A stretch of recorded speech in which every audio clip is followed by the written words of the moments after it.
بسم اللہ الرحمن الرحیم۔ السلام علیکم۔ نئے صوبوں کی بحث میں نئے سوالات سامنے آ رہے ہیں۔ ان میں کچھ سوال تو بڑے جائز ہیں اور بڑے جینون بھی ہیں، لیکن کچھ سوالات جو ہیں وہ کم علمی کی وجہ سے کیے جا رہے ہیں، اور یہ جو کم علمی پر مبنی سوالات ہیں، یہ سوالات ایسے لوگوں کی طرف سے اٹھائے جا رہے ہیں جو کہ بڑے یقین کے ساتھ نئے صوبوں کی مخالفت کرنے والوں کو غدار بھی قرار دے رہے ہیں۔ تو یہ ایک بحث جو ہے یہ ایک جمہوری ماحول میں ہونی چاہیے۔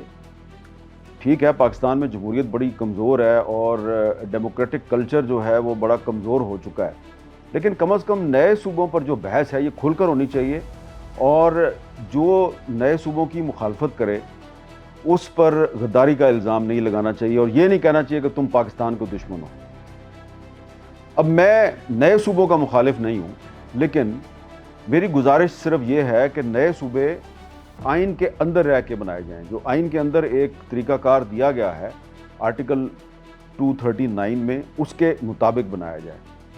تو اگر آئین کے اندر نئے صوبے بنانے کی گنجائش موجود ہے تو نئے صوبوں پر بحث جو ہے وہ خوش آئند ہے، اور یہ بحث جو ہے اس کو آئین کے اندر رہ کر جو جتنی آزادی اظہار آئین کے اندر موجود ہے اس کو استعمال کرتے ہوئے ہمیں یہ بحث کرنی چاہیے، ضرور کرنی چاہیے۔ میں نے پچھلے وی لاگ میں یہ عرض کی تھی کہ اگر آپ نے نئے صوبے بنانے ہیں ضرور بنائیں، آئین کے اندر رہ کر جتنی گنجائش موجود ہے اس کے مطابق صوبے ضرور بنائیں، لیکن جن صوبوں نے پاکستان بنایا اور جن صوبوں کی شناخت کو پاکستان کے لفظ کے اندر سمو دیا گیا ہے، ان صوبوں سے ان کی شناخت نہ چھینیں۔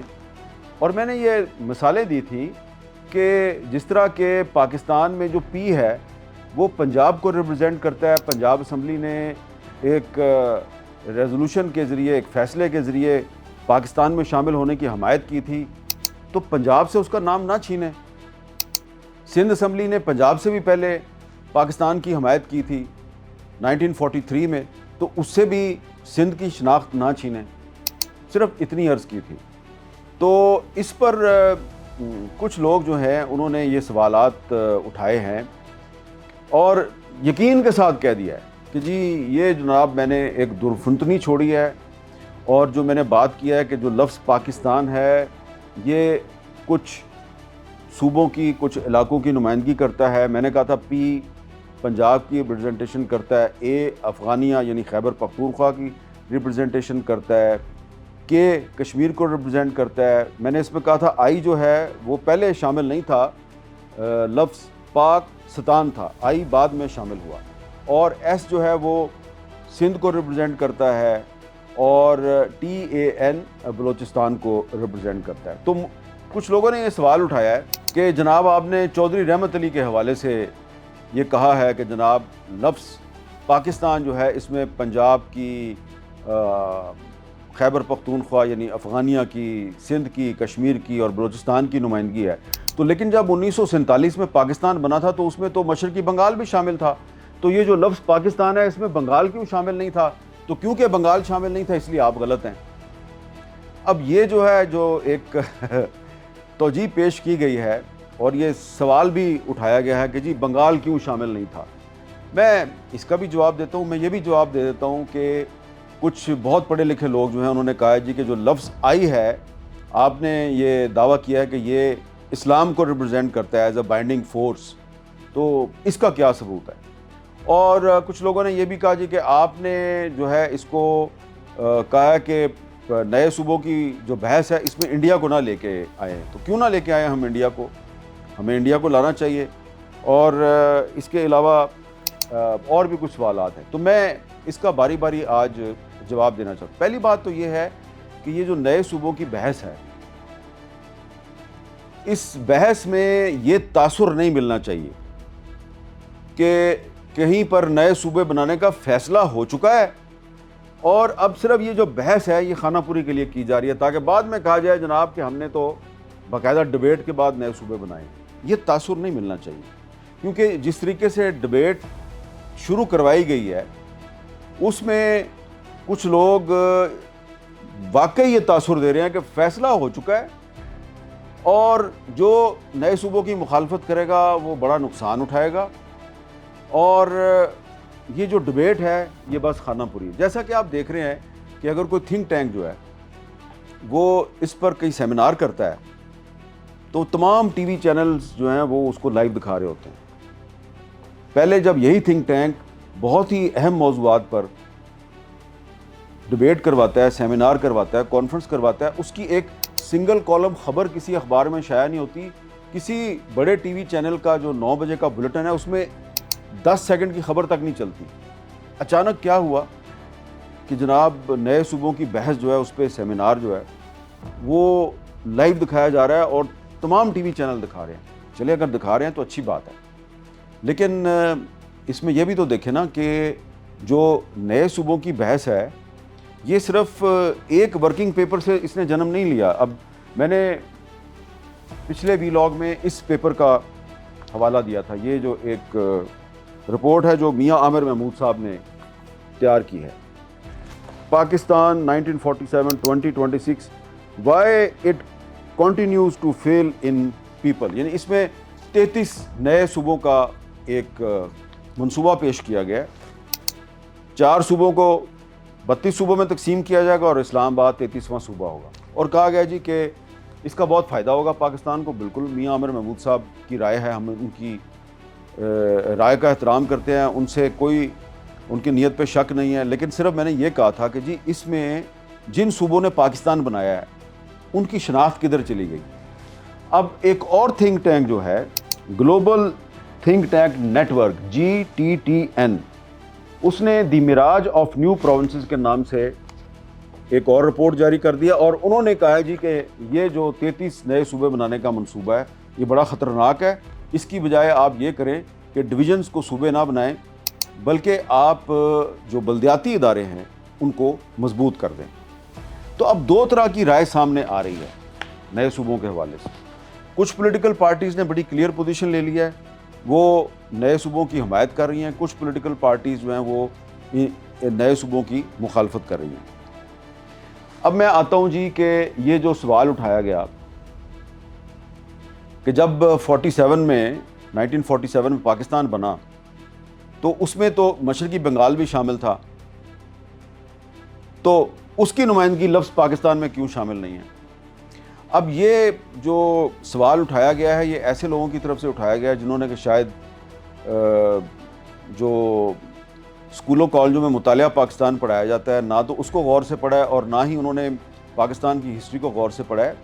دیکھیں یہ جو چودھری رحمت علی صاحب تھے، انہوں نے ایک باقاعدہ ایک کیمبرج میں، برطانیہ کا شہر ہے کیمبرج، وہاں پر ایک پاکستان موومنٹ کے نام سے ایک تنظیم قائم کی تھی 1933 میں، اور انہوں نے ایک پمفلٹ لکھا تھا ناؤ اور نیور، اور اس پمفلٹ میں انہوں نے جو پاکستان کا لفظ انٹروڈیوس کیا تھا اس میں آئی نہیں تھا، پاکستان تھا، پاکستان۔ اور یہ میرے پاس ایک کتاب ہے complete works of Rahmat Ali, کے عزیز صاحب نے اس کو ایڈٹ کیا ہے، یہ کتاب میرے پاس موجود ہے۔ اس کتاب میں ناؤ اور نیور بھی موجود ہے، اور اس کے بعد چودھری رحمت علی صاحب جو ہیں انہوں نے جب پاکستان میں آئی کو شامل کر لیا تو وہ بھی ان کا آرٹیکل اس میں موجود ہے، اور جب انہوں نے پاکستان کو شامل کیا تو اس کا عنوان تھا what does the Pakistan national movement stand for, اور اس میں جو پاکستان ہے آپ دیکھ سکتے ہیں اسکرین پہ، اس میں آپ کو پاکستان میں آئی نظر آ رہا ہے۔ پہلا جو ان کا آرٹیکل ہے اس کتاب میں موجود ہے ناؤ اور نیور، یہ 1933 میں 1933 میں لکھا گیا، اور جو دوسرا ان کا آرٹیکل ہے جو اسی کتاب میں موجود ہے یہ 1942 میں لکھا گیا ہے، اور اس کا مطلب یہ ہے کہ 1942 میں جو پاکستان موومنٹ ہے اس میں جو لفظ پاکستان تھا اس میں آئی چودھری رحمت علی نے خود ہی شامل کر لیا تھا۔ پاکستان بننے سے 5 سال پہلے انہوں نے لفظ پاکستان میں آئی کو شامل کر لیا۔ اس لیے میرے وہ مہربان دوست جن کی میں بڑی عزت کرتا ہوں، انہوں نے پوچھا کہ بھائی یہ آپ کہاں سے لے کے آ گئے چودھری رحمت علی کو بیچ میں، کیونکہ انہوں نے جو پیمفلٹ لکھا تھا نو اور نیور، اس میں تو آئی موجود نہیں تھا لفظ پاکستان میں. تو میں نے اب آپ کے سامنے ایک ہسٹوریکل ڈاکومنٹ پیش کر دیا ہے کہ چودھری رحمت علی صاحب نے خود ہی 1933 کے بعد جب 1942 میں انہوں نے ایک اور آرٹیکل لکھا تو اس میں انہوں نے پاکستان کے لفظ میں آئی بھی شامل کر دیا. کیوں شامل کیا اس کا جواب بھی اب میں آپ کو دے دیتا ہوں. یہ پروفیسر ڈاکٹر انیس احمد ہیں، یہ ان کی کتاب ہے، آپ دیکھ رہے ہیں، اس کا نام ہے قائد اعظم کا تصور پاکستان.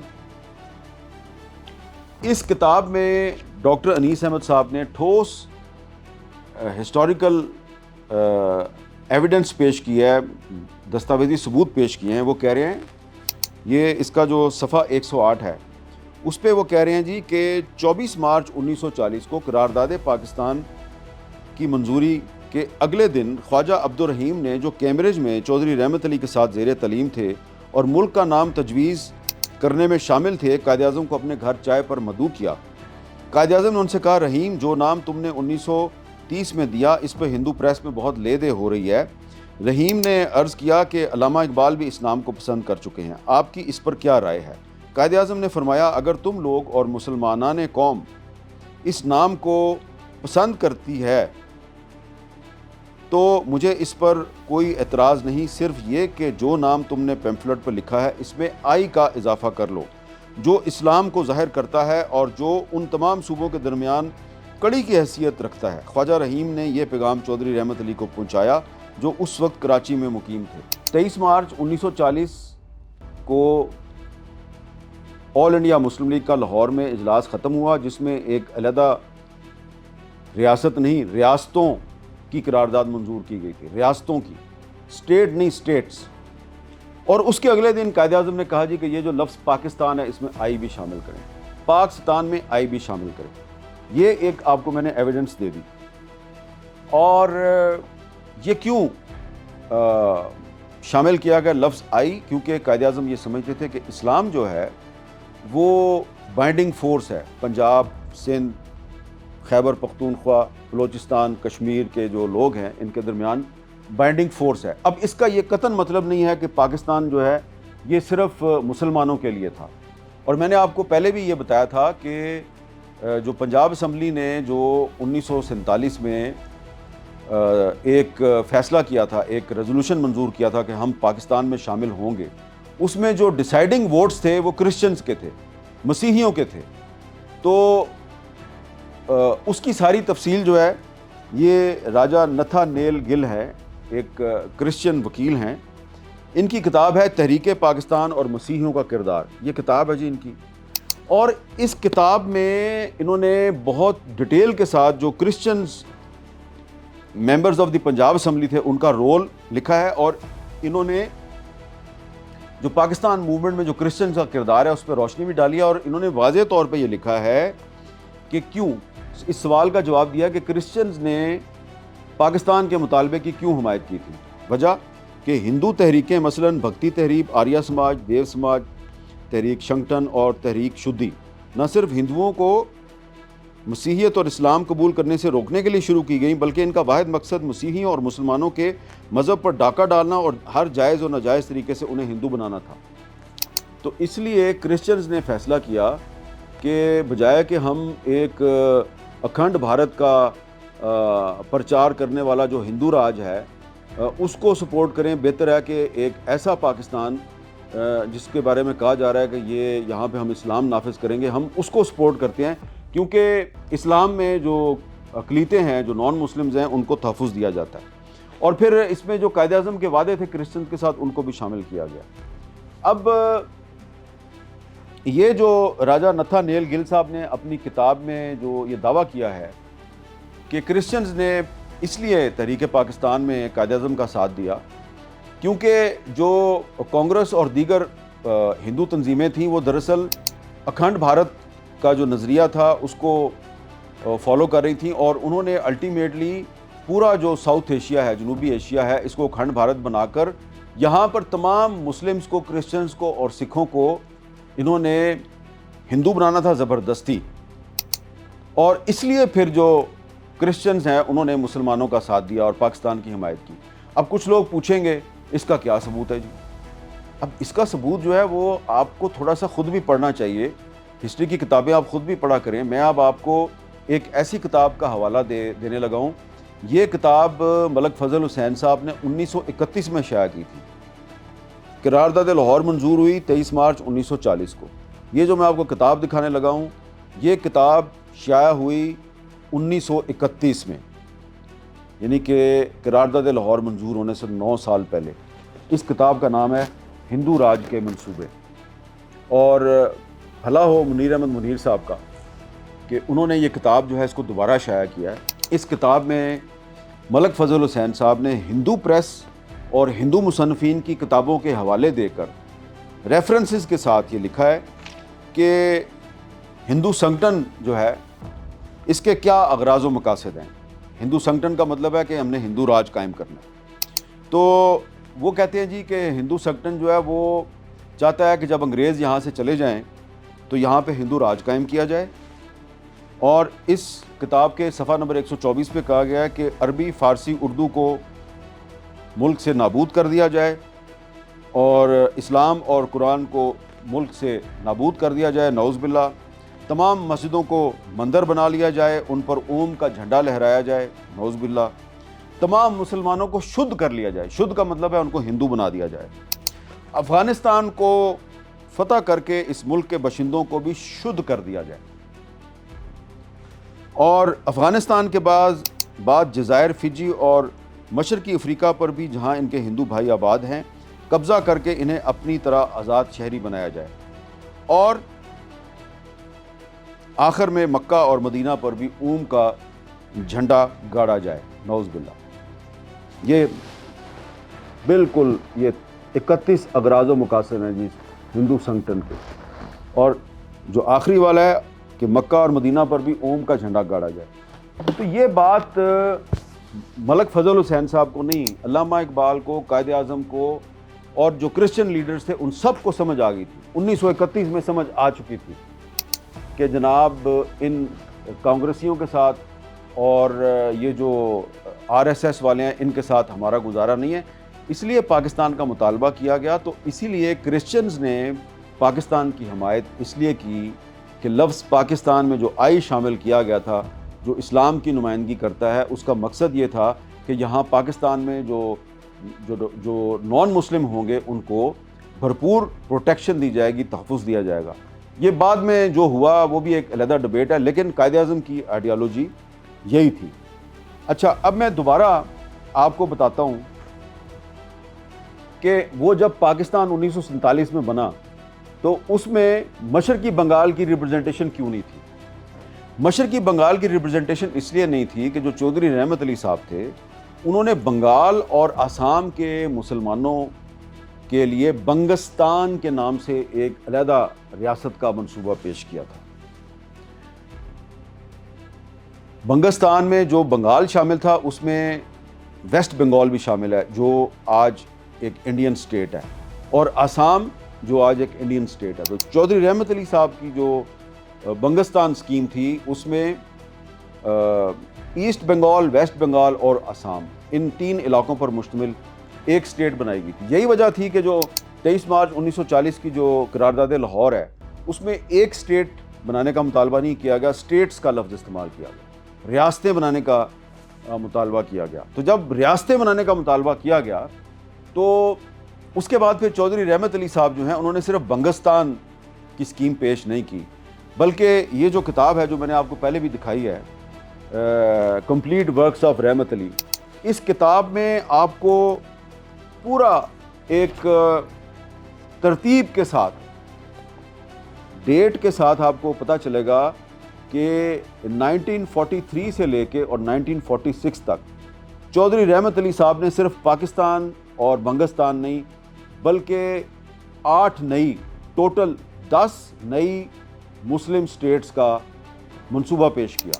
باری باری انہوں نے ہر نئی مسلم سٹیٹ کے لیے ایک علیحدہ آرٹیکل لکھا جو کہ اس کتاب میں شامل ہے، اور آخر میں پھر انہوں نے پاک ایشیا، یعنی کہ جو ساؤتھ ایشیا ہے اس کو پاک ایشیا بنانے کی تجویز بھی پیش کی، ایک مسلم کامن ویلتھ۔ یہ ان کا ویژن تھا. آپ اس سے اختلاف کر سکتے ہیں لیکن یہ چودھری رحمت علی کا ویژن تھا. اور میں نے ابھی منیر احمد منیر صاحب کا حوالہ دیا نا، جنہوں نے ہندو راج کے منصوبے شائع کیا ہے.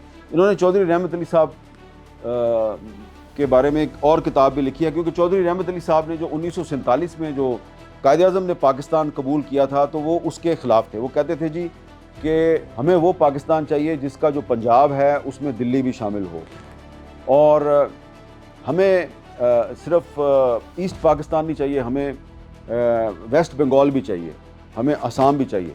تو چودھری رحمت علی صاحب کو جو 1947 میں جو پاکستان بنا تھا اس پہ بہت سے اعتراضات تھے، تو اس پر پھر انہوں نے قائد اعظم پر تنقید بھی کی تھی. یہ ان کا جمہوری حق تھا. منیر احمد منیر صاحب نے اس پر ایک علیحدہ سے کتاب بھی لکھ ڈالی ہے. لیکن یہاں میں اب آپ کو بتاتا ہوں کہ وہ لوگ جنہوں نے مجھ سے یہ سوال کیا کہ بھائی بنگال کدھر تھا پاکستان کے لفظ میں، تو بنگال کے لیے چودھری رحمت علی نے بنگستان کی اسکیم دی تھی.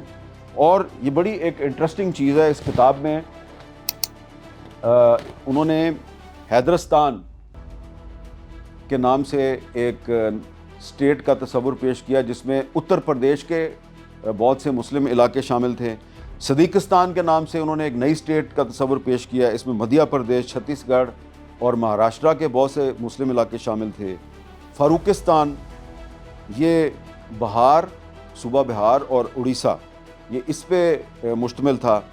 معینستان خواجہ معین الدین چشتی صاحب کے حوالے سے ان کا مزار اجمیر شریف میں ہے. تو اجمیر شریف کیونکہ راجستھان میں آتا ہے تو چودھری رحمت علی صاحب نے معینستان کے نام سے جو راجستھان کے مسلمان ہیں ان کے لیے ایک علیحدہ اسٹیٹ کا تصور دیا. حیدرآباد، دکن اور میں جو میسور کے مسلمان ہیں ان کے لیے انہوں نے عثمانستان کا تصور دیا. اسی طرح مالابار اور مدراس کے جو مسلمان ہیں ان کے لیے انہوں نے میپلستان کا تصور دیا. اور کیونکہ وہ کہہ رہے تھے جی کہ ہم نے جہاں جہاں پہ ہندو راج قائم کرنے کا منصوبہ ہے اکھنڈ بھارت کی آڑ میں، تو اس میں سری لنکا بھی شامل تھا جس کو پہلے سیلون کہتے تھے.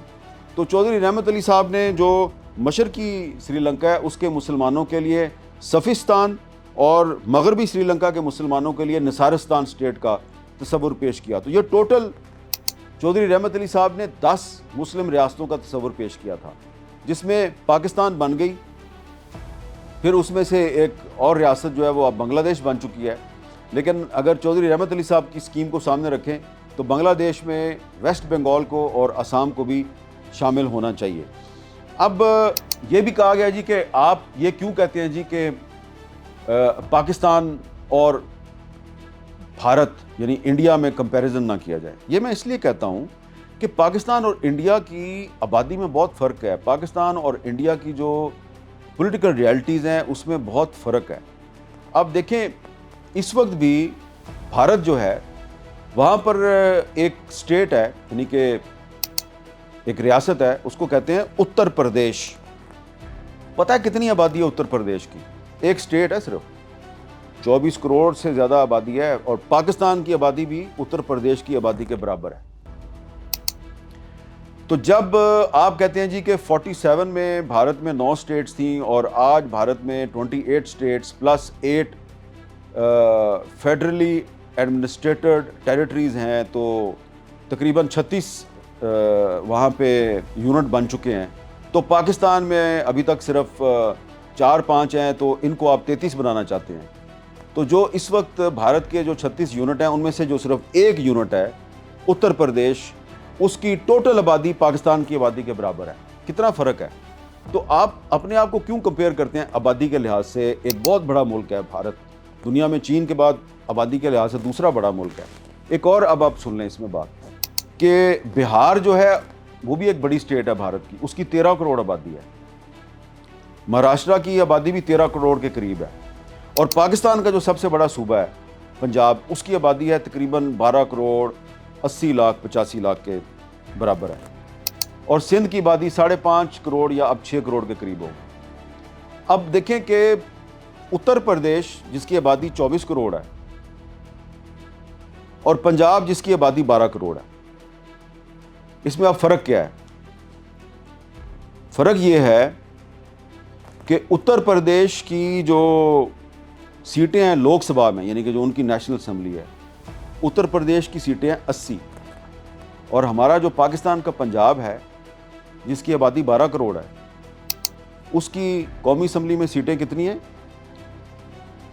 183، 183، 148 ہے سیٹیں جنرل سیٹ پہ جو لوگ آتے ہیں، اور اس کے بعد 35 خواتین کی نشستیں ہیں۔ اس میں سے ابھی میں نے اقلیتوں کی نشستیں شامل نہیں کی، تو یہ دیکھیں کتنا بڑا فرق ہے۔ اب ایک اور بھی فرق سن لیں، اتر پردیش اور پاکستان کے پنجاب میں ایک اور بھی فرق ہے۔ اتر پردیش کے جو بڑے بڑے شہر ہیں اس میں ہے جی لکھنؤ، علی گڑھ، بریلی، سہارنپور، آگرہ، کانپور، جھانسی، مرزا پور، میرٹھ، مراد آباد اور بھی بہت سے شہر ہیں۔ اور ہمارا جو پاکستان کا پنجاب ہے اس کے بڑے شہر ہیں جی لاہور، فیصل آباد، ملتان، بہاولپور، ڈیرہ غازی خان، رحیم یار خان، سرگودا، راولپنڈی اور بھی بڑے شہر ہیں۔ فرق کیا ہے؟ اب جو 24 کروڑ آبادی کا اتر پردیش ہے، جس کے سربراہ جو ہیں وہ یوگی آدتیہ ناتھ ہیں، جو کہ اکھنڈ بھارت کے بہت بڑے سپورٹر ہیں، RSS سے ان کا تعلق ہے، لیکن وہ اتر پردیش کو بڑے کامیابی سے چلا رہے ہیں۔ پتہ کیا وجہ ہے؟ اتر پردیش کے ہر شہر میں لوکل گورنمنٹ موجود ہے، بلدیاتی ادارے موجود ہیں، اور آپ کا جو پنجاب ہے، یعنی کہ ہمارا جو پنجاب ہے، اس میں بلدیاتی ادارے ہے ہی نہیں ہیں۔ وہاں پہ آپ نے 18ویں ترمیم کے تحت جو وعدہ کیا تھا کہ ہم بلدیاتی حکومتوں کو امپاور کریں گے، آپ نے اس وعدے پہ عمل درآمدی نہیں کیا۔ اچھا، اب سوال یہ پیدا ہوتا ہے کہ سندھ کا جو سب سے بڑا شہر کراچی ہے، وہاں پہ تو بلدیاتی حکومت موجود ہے نا، تو وہاں پہ ڈیلیور کیوں نہیں ہوا؟ اب پیپلز پارٹی جو ہے وہ نئے صوبوں کی مخالفت تو کرتی ہے، سندھ کو ڈیوائیڈ کرنے کی مخالفت کرتی ہے، سندھ میں نئے صوبے کی مخالفت کرتی ہے، کہتے ہیں ہم کراچی کو نیا صوبہ نہیں بننے دیں گے۔ اس سوال کا جواب نہیں دیتے کہ آپ کے پاس کراچی کی میئرشپ ہے، سندھ میں آپ کی حکومت ہے، آپ کراچی کے شہریوں کو ابھی تک صاف پانی کیوں نہیں دے سکے؟ ان کو پانی خریدنا کیوں پڑتا ہے؟ اور بھی کراچی کے بہت سے مسائل ہیں، بجلی کا بھی مسئلہ ہے، روڈز بھی ٹوٹی ہوئی ہیں، لیکن میں تو صرف پانی کی بات کر رہا ہوں۔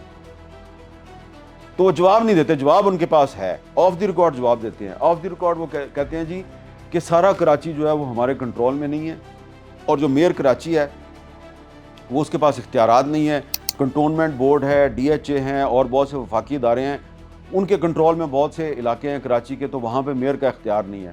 تو بھائی جب مصطفیٰ کمال تھے کراچی کے میئر تو ان کا کنٹرول کیسے تھا؟ ان کا کنٹرول ایسے تھا کہ اس وقت چیف منسٹر بڑا کمزور تھا، ارباب غلام رحیم، اور جو بلدیات کا وزیر تھا وسیم اختر، وہ میئر کراچی کو سپورٹ کر رہا تھا، پارٹی بھی سپورٹ کر رہی تھی، اوپر سے جنرل پرویز مشرف بھی سپورٹ کر رہے تھے، اور فنڈز مل رہے تھے کراچی کو۔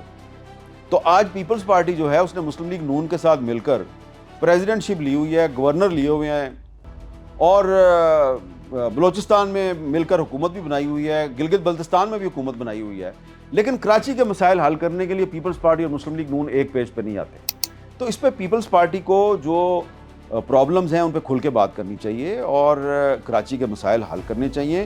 اور جیسا کہ یہ جو ایک تھنک ٹینک ہے GTTN، اس نے بھی یہ کہا ہے کہ پاکستان میں 33 صوبے مسائل کا حل نہیں ہے، بلدیاتی حکومتوں کو مضبوط بنائیں۔ تو آپ اگر بلدیاتی حکومتوں کو مضبوط بنائیں گے تو پاکستان کے جو مسائل ہیں وہ حل ہو سکتے ہیں۔ اب کراچی میں اصل مسئلہ جو ہے وہ یہ ہے، واٹر بورڈ جو ہے وہاں کرپشن بہت ہے، تو کیا کراچی کو اگر آپ نیا صوبہ بنا دیتے ہیں تو کرپشن ختم ہو جائے گی؟ پھر کیا آپ یہ ضمانت دیتے ہیں کہ کراچی کے لوگ جو ہیں ان کو پانی خریدنا نہیں پڑے گا؟ تو اس لیے یہ جو سارا معاملہ ہے اس پر بہت کھل کے بحث ہونی چاہیے۔ یہ جو ڈبیٹ ہے نئے صوبوں کی، اس ڈبیٹ میں یہ رنگ نہیں آنا چاہیے، تاثر نہیں ملنا چاہیے کہ یہ ڈبیٹ جیلی ہے اور فیصلہ پہلے ہی ہو گیا ہوا کہ ہم نے نئے صوبے بنانے ہیں۔ اور کوشش یہ ہونی چاہیے کہ ایک جینون ڈیموکریٹک ڈسکشن ہو، اور اس ڈسکشن کے ذریعے پیپلز پارٹی جو ہے وہ بھلے مخالفت کرے کہ ہم سندھ کو تقسیم نہیں ہونے دیں گے، لیکن جو اصل مسئلہ ہے وہ یہ ہے کہ پاکستان کا جو سب سے بڑا شہر ہے کراچی، جو پاکستان کی اکانومی کی بیک بون بھی ہے، اس کے مسائل حل نہیں کر پا رہی پیپلز پارٹی۔ اس کا بھی جواب دے نا، اس کا بھی سلوشن دے۔ تو نئے صوبوں پہ بحث جو ہے وہ بڑی خوش آئند ہے، نئے صوبے بننے چاہیے، آئین کے اندر رہ کے بننے چاہیے، لیکن جو لوگ ان نئے صوبوں کی مخالفت کر رہے ہیں اور خاص طور پہ جو کہہ رہے ہیں ہم سندھ کو تقسیم نہیں ہونے دیں گے، وہ یہ بتائیں کہ جو سندھ کا سب سے بڑا شہر ہے کراچی، اس کے مسائل کیسے حل ہوں گے۔ اس پر ہم بھی آئندہ گفتگو کریں گے، لیکن میرا یہ خیال ہے کہ یہ ڈبیٹ جو ہے یہ بڑی اچھی ڈبیٹ ہے، اور اس ڈبیٹ میں یہ سوال آیا کہ جب پاکستان بنا تھا تو اس میں بنگال بھی شامل تھا، تو لفظ پاکستان میں بنگال کی ریپرزنٹیشن کہاں تھی؟ میں نے آپ کو اس کا جواب دے دیا۔ آئندہ سے اس طرح کے سوال پوچھنے سے پہلے خود ہی تھوڑی کتابیں پڑھ لیا کریں۔ ہر چیز کا جواب گوگل سے نہیں ملے گا آپ کو، ہر چیز کا جواب آرٹیفیشل انٹیلیجنس سے بھی نہیں ملے گا۔ کبھی کبھی کسی کتابوں کی دکان پہ چلے جایا کریں، ایک آدھی کتاب بھی پڑھ لیا کریں، بہت فائدہ ہوتا ہے۔ شکریہ۔